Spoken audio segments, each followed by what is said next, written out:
I really don't know how people do it.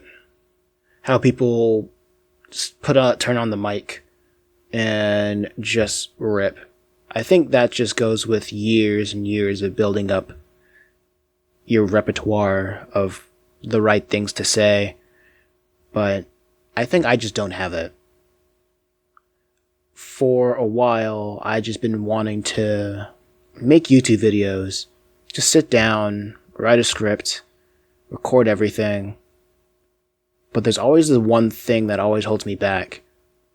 And that's the reality that most people will not read it or just look at it. I say read because, I write it, I recite it, but I mostly get held back by the idea that it's going to be a waste of time. A waste of my time.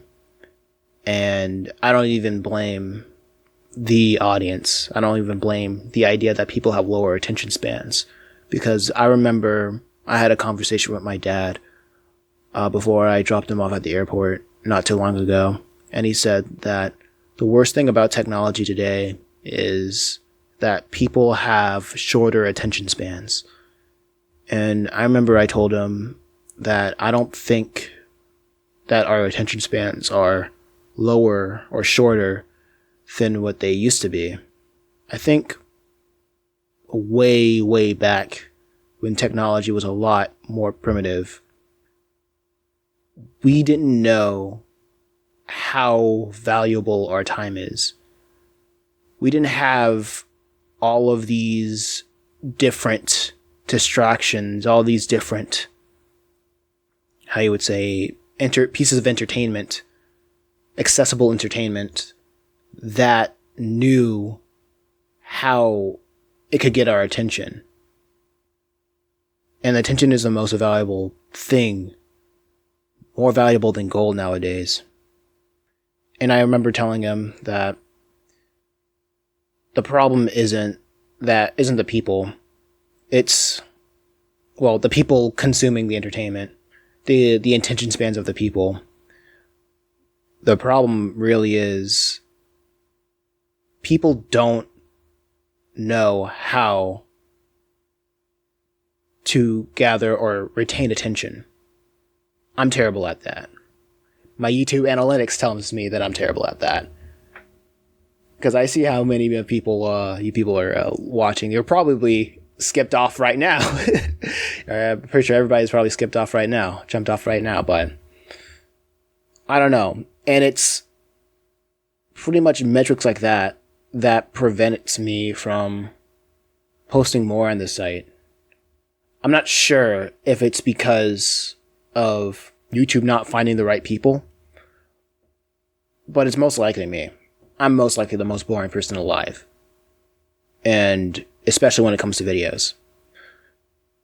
I had my first footing making content, just making comics. That was fun for me. Well, I wouldn't say first making comics. It was making animations. But because I didn't get the attention from making animations, I decided to make comics. Because I can tell the stories that I want to tell, and that would cost a lot less time, and do what I needed to do right over there. When I made my comics, I got more attention than I ever did making animations. But the problem is, I was addicted to the attention. I guess every artist, everybody who is on the internet, every content creator who is on the internet, they are addicted to some sort of attention. So I hopped over from making comics to making webcomic. Well, not webcomics, but motion comics, putting them up on YouTube. And I would assume that a lot of things would translate from reading comics to just watching it being read to you. And those were some really weird numbers of seeing how many people would just drop off, how many people would leave a like and not fully engage. But then I constantly think to myself, what am I really looking for? Well, honestly, I'm just looking for a way to tell these stories in a sustainable way. And I thought comics would be a way to do that. I feel like no matter what you do, you can make money off of it. And granted, some avenues are a lot better than others, right? Like, I would tell literally everybody, it is so much easier for me to sell comics, like in flea and farmers markets, going to people face to face, people who never really knew who I was. Like 5 minutes ago, I can talk to them and be like, hey, I'm making a comic. Hey, take a look at this. And the story that I would tell them, it would just be like, oh, that's awesome. Let's see what you make. Let's see what you got. How much for a comic? Right? But with the internet, it's different. It's way different. Or maybe my approach isn't the right thing. Maybe I'm not going hard enough just to make that video to sell it to people, which is their first foray or their first initial introduction to my stories. Instead of just shoving it out there, I should just probably say, hey, this is what it's about. This is what da-da-da-da. But that's besides the point. With what I wanted to do with YouTube, like 6 minutes in the video, and I'm finally getting to the point.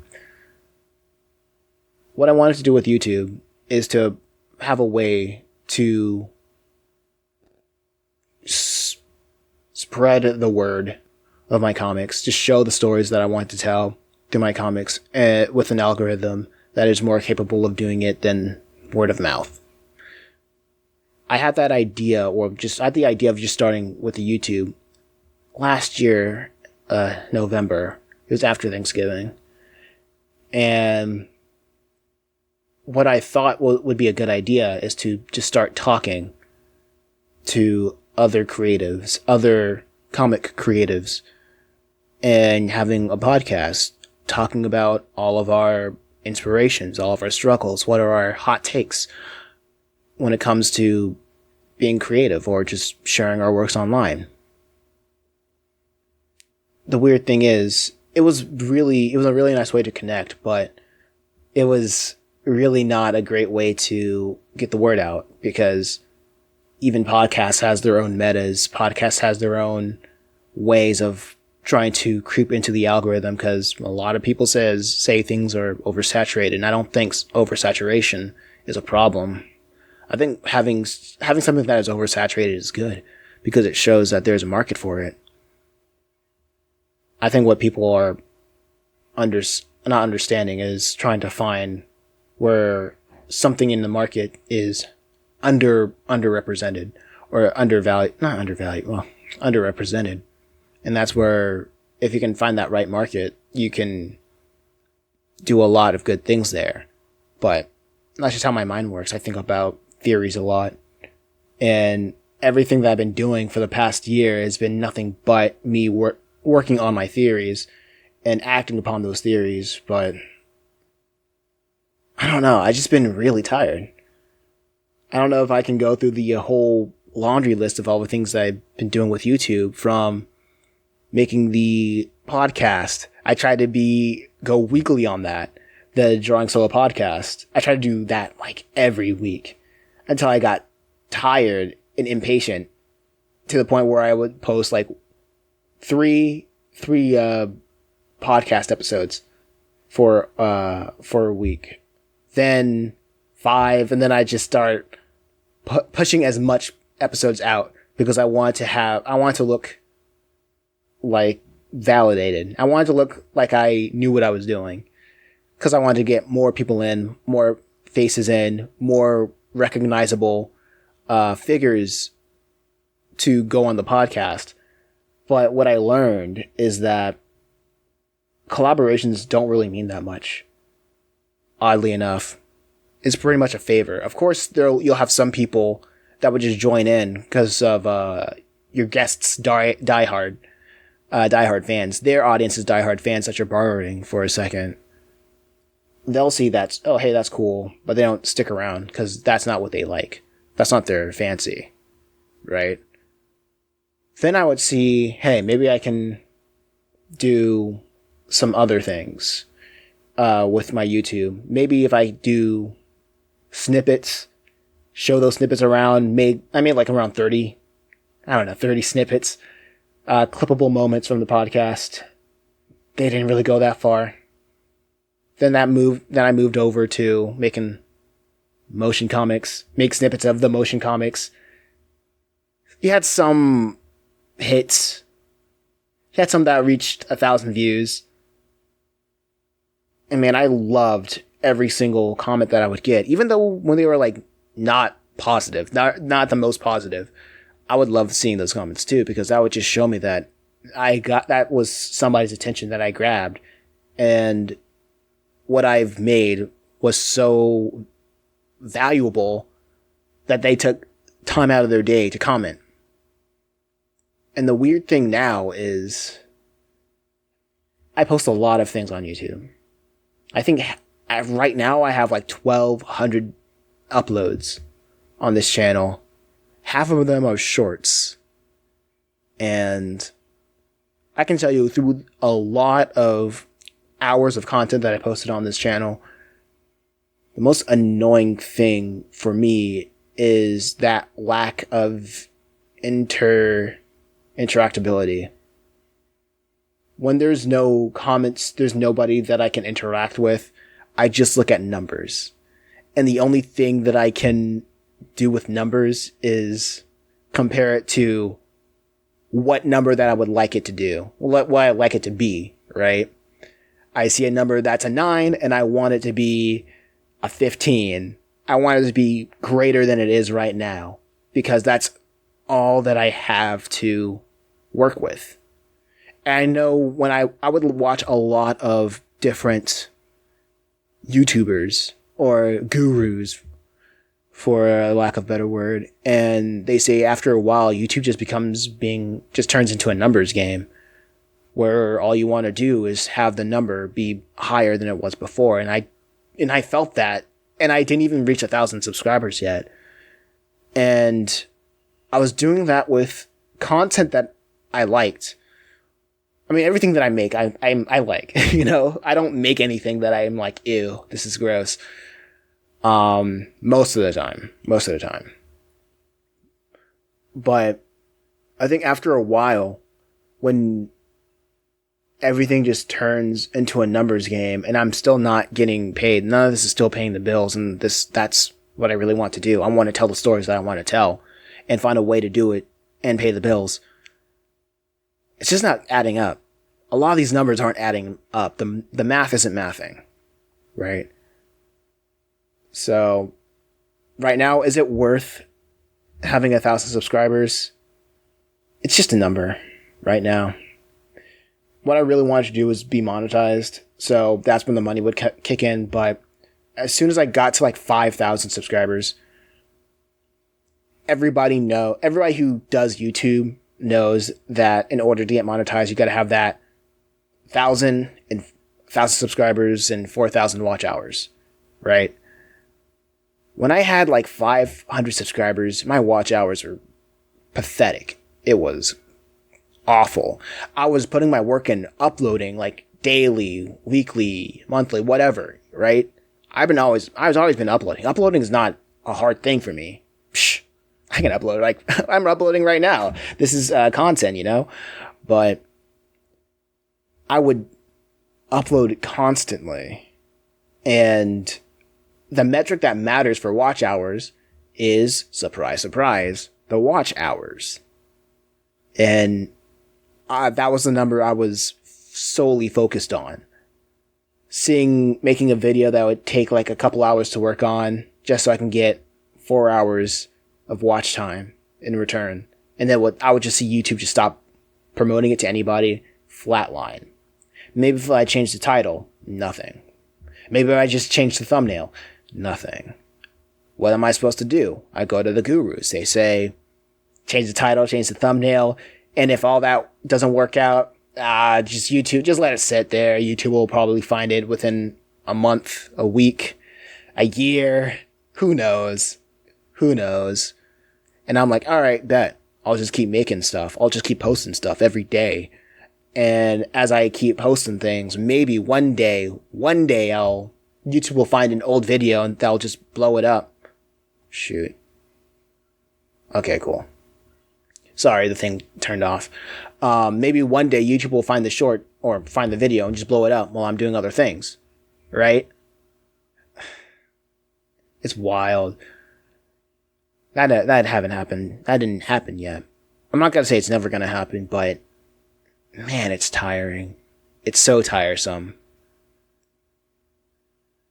So that, I know this is a bad segue, but what's this gonna do with my comics, right? I said all I want to do is to use YouTube to signal that I'm making comics and share it to as much people as possible. I've been focused on YouTube so much, to a point where I feel like I've gotten to this realization where it doesn't matter how much of the comics that I make. It doesn't matter if I have a book done. Now I have like 3 books done. And the only way for me to make revenue off of those books is if I sell them physically.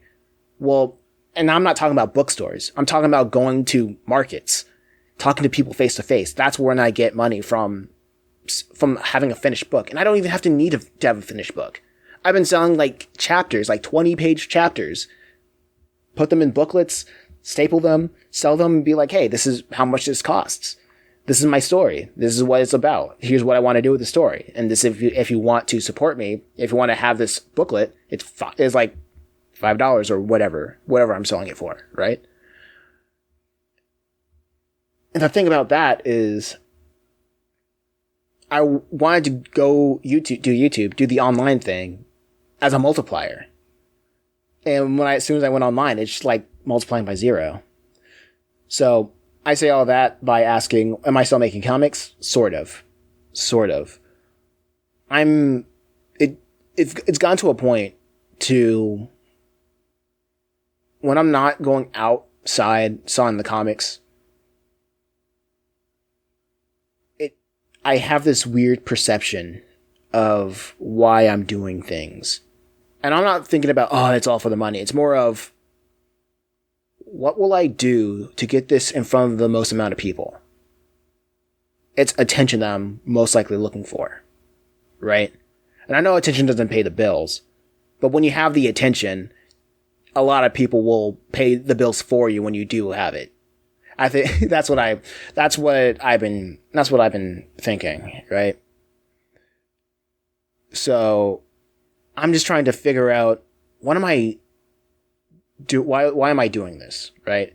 Because I have hundreds of pages of work, drawn, written, produced and whatnot. But how am I supposed to do that when I'm not recording myself, when I'm not live streaming, when I'm not doing X, Y, and Z? I don't feel productive making comics anymore if I'm not live streaming. And when I live stream and there's not a lot of people there, or just nobody's talking to me up on the live stream, I'm like, why am I here? It's not that I don't like comics at all, because I like making comics. It's a good medium. I love it. It's more like I have to change up my approach. And I have to, technically I don't have to do anything. But with the amount of knowledge that I do have right now, it doesn't feel like I'm doing things to the fullest of potential if I'm not live streaming to like a YouTube's audience. And like I said in the beginning of the conversation, that a lot of people are bombarded with entertainment, with a lot of distractions, where they don't think that I don't think that their attention spans are low. I think there's just a lot of more that they subconsciously realize that their time is more valuable. And when I'm not going to spend time waiting for somebody to get to a point, right? It's just like going 20 minutes in this video, and it took me a while to say that, right? Because I wanted to say that with an example, like with somebody talking about Moby Dick, right? There's a chapter in Moby Dick where the guy just goes on and on about talking about the way, like the structure of a whale's brain and their skull. And even though the author of Moby Dick really, really did the research and then really loved the idea of like whales and their skulls and all that stuff, but for the audience, it's, I'm here for a story. I'm here for you to tell me the point. This is not interesting to me. And as soon as somebody's not interesting, like, they are free to leave. And I think the idea of people saying the people's attention span is too short, it's like as if the creator is saying that I'm entitled to your attention, when we really aren't. There's so many people on the internet. There's so many ways that people can entertain. There's so many ways that people will find ways to fill the empty void, to fill the silence. So we probably don't have to think about what's important, right? Or just keep our minds off of things that distress us. What I'm doing now is, another weird segue. This is going to be the last thing I'm going to talk about. And what I'm doing now is moving on to the next thing, and I'm making very small games.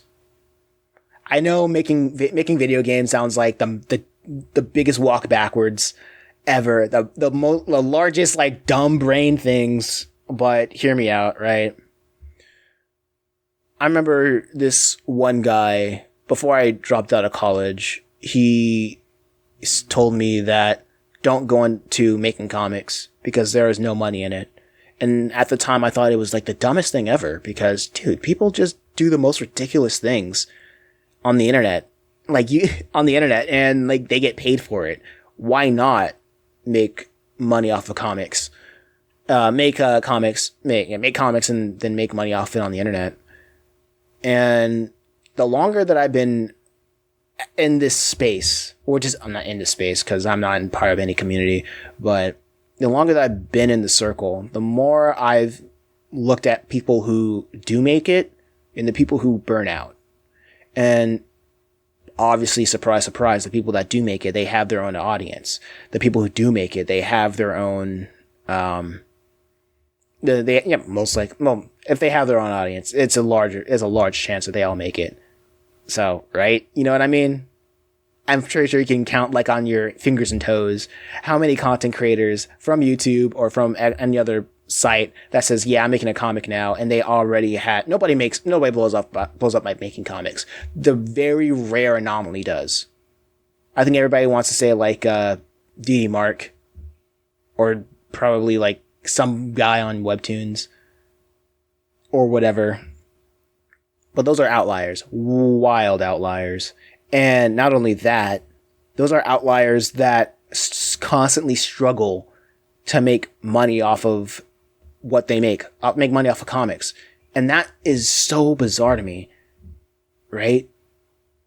Like everybody, like people want to say that they love comics, but people don't put money in comics as they do video games. And I know video games is way oversaturated. It's the biggest market ever. Bigger than movies. And for every person that blew up making comics, there's a way more doing video games. And not only that, the one thing that I've learned about marketing in general is that you don't need to be like the next Undertale or whatever to make money with making games at all. If you know your market, if you know how to market, if you know your market, and if you reach the right people, then you don't, and also you go within your budget and whatnot. You don't need to be an overnight success. But I'm just rambling right now. What I just hope for is finding a way to tell the stories in the way that I want to tell them.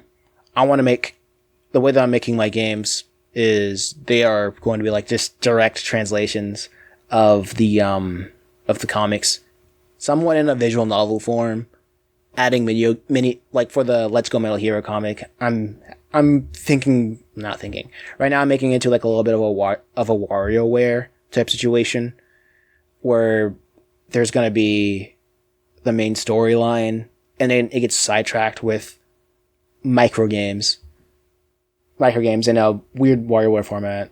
I can't really explain it right now. I'm tired. It's like what? Golly. 7 p.m. Right? I done a lot of things today. I'm tired. I'm a baby. It's past my bedtime. But anyway, it's what I for Let's Go Metal Hero. It's like a micro game, type game where you do mini games, and you get rewarded by seeing more and more of the story, right? And I'm evolving the idea as the chapters goes on. I guess in the next couple of weeks it's going to be on Steam, but you can play the demo out right now. Just tell me what you think and how can I improve and whatnot, yada, yada, yada. But that's what I'm planning on doing. And what I want to do is make money doing the game and have that fund the creation of the comics. So if somebody wants more of the game, they're gonna get it. They're gonna put money into it, and I'm gonna use that money to pay for rent, utilities, and whatever, keeping myself alive so I can make the story of the comic, so I can make more material for the game. That's the idea. Have the gameplay loop be integral to the story, and have everything in its own little ecosystem and everybody work in harmony. But at the end of the day, I'm just trying to find the right way to punch the algorithms right in the good spot, so it can be like, oh hey, this guy's doing good. Let me give him some numbers, and I'll be able to do stuff. I'm gonna be able to do a lot more stuff. But the biggest hurdle for me right now is just being seen. That's been my biggest problem, my biggest hurdle for the past 7 years, is just being seen. But I'm tired now. 1,000 subs and I'm tired. But I'm not stopping. I'll have a good one.